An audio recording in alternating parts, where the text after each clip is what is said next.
महिला ज्या अशोक खरातकडे जायच्या त्या भविष्य बघण्याच्या दृष्टीने आणि श्रद्धेने जायच्या, परंतु त्या श्रद्धेला कुठेतरी आहारी किंवा श्रद्धेने त्या गेल्यानंतर त्या श्रद्धेचा गैरफायदा घेण्याचं काम अशोक खरातने केलेलं आहे। ऑस्ट्रेलियाचं 12 मार्च 2026चं त्याचं तिकीट होतं। तातडीनं पोलिसांनी सुद्धा जी आहे ती 10 मार्च 2026ला लुकआउट नोटीस जारी केली आणि त्यामुळे तो 12 तारखेला पळून जाऊ शकला नाही।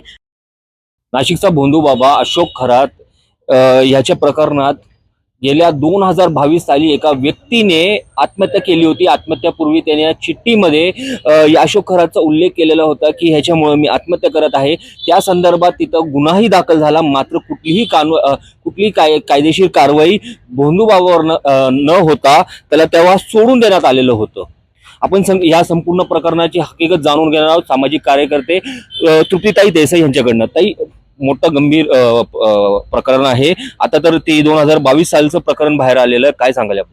11 जून 2022 साली विकास रामदास दिवटे नावाच्या व्यक्तीनं जी आत्महत्या केली त्या संदर्भात शिर्डी पोलीस स्टेशनला एक गुन्हा दाखल झालेला होता आणि त्यामध्ये जी सुसाईड नोट सापडलेली होती, जे मोबाईल रेकॉर्डिंग सापडले होते की विकास दिवटेंना ज्यांनी धमक्या दिली त्यातलं एक जे आरोपीचं नाव आहे ते कॅप्टन खरातचं होतं आणि त्यानुसार IPC 306 अंतर्गत जो आहे तो गुन्हाही दाखल झाला। परंतु त्यावेळेला अनेक पोलीस अनेक राजकीय नेते हे खरातचे भक्त असल्यामुळं त्याला साधी अटकही झाली नाही, त्याची चौकशी झाली नाही आणि त्यानंतर आपण जर बघितलं तर 28/10/2022ला जेव्हा या प्रकरणात चार्जशीट दाखल करण्यात आली तेव्हा त्याच्या सासरच्या लोकांना दोषी धरण्यात आलं, परंतु कॅप्टन खरातचं नाव मात्र चार्जशीट मधनं वगळलं। म्हणजे त्याला कुठेतरी वाचवण्याचा प्रयत्न केला असेल। त्यावेळेला असणारे जे पोलीस अधिकारी होते, काही राजकीय नेते होते, त्या दबाव जो आहे तो आल्यामुळेच त्याला वाचवलं गेलेलं आहे। आणि हे जेव्हा चार्जशीट दाखल झालं त्यानंतर महिनाभरातच तत्कालीन मुख्यमंत्री एकनाथजी शिंदे साहेब यांचा दौरा हा शिर्डीत नियोजित असताना अचानक ते मिरगावला गेले।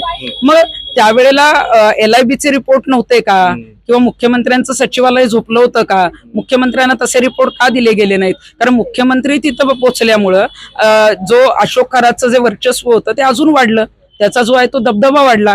कोणी समोर तक्रार करायला येत नव्हतं किंवा त्या धमक्यांना घाबरून जे आहे ते कोणी समोर जात नव्हतं आणि म्हणूनच विकास दिवटेला न्याय मिळण्यासाठी त्यावेळेला असलेले जे पोलीस अधिकारी, मग त्यावेळी पोलीस स्टेशनला PI गुलाबराव पाटील होते, IG BG शेखर होते, या सगळ्यांची चौकशी होणं गरजेचं आहे आणि याच्यामध्ये कॅप्टन खरातला परत एकदा आरोपी करणं गरजेचं आहे। ताई, आता काही लोक तुमच्या विरोधात सुद्धा टीका करत आहेत की काही वर्षापूर्वी तुमच्याकडे ही प्रकरण आलेलं तेव्हा तुम्ही गप्प बसलात, मात्र आता तुम्ही बोलत आहात। 2025ला कानावर असं आलेलं होतं की खरात नावाचा एक कॅप्टन नावाने एक व्यक्ती वावरतो, त्याचे काही पेनड्राईव्ह जे आहेत ते येणार आहेत, परंतु 2025 साली आम्हाला ते मिळू शकले नाहीत।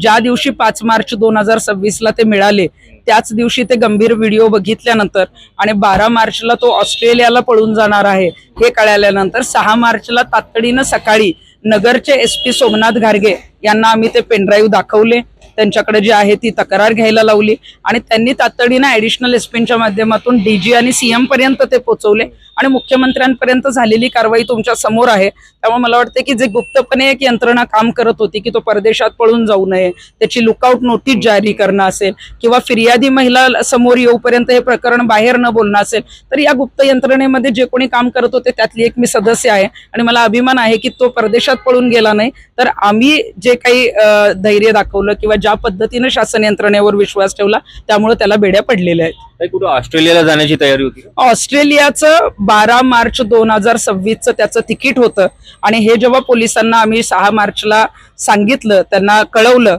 तेव्हा तातडीनं पोलिसांनी सुद्धा जी आहे ती 10 मार्च 2026ला लुकआउट नोटीस जारी केली आणि त्यामुळे तो 12 तारखेला पळून जाऊ शकला नाही आणि गुप्तचर यंत्रणेमार्फत ही सगळी चौकशी सुरू होती।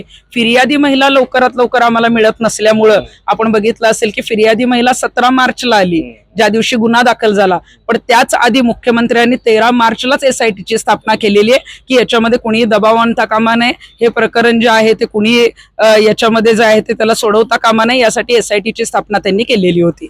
तुम्हाला असं वाटतंय की 2022 साली जो आत्महत्या प्रकरण आहे शिर्डी पोलीस स्टेशनवर तेव्हाचे महिला आयोग रुपाली चाकणकर यांचा दावा असेल?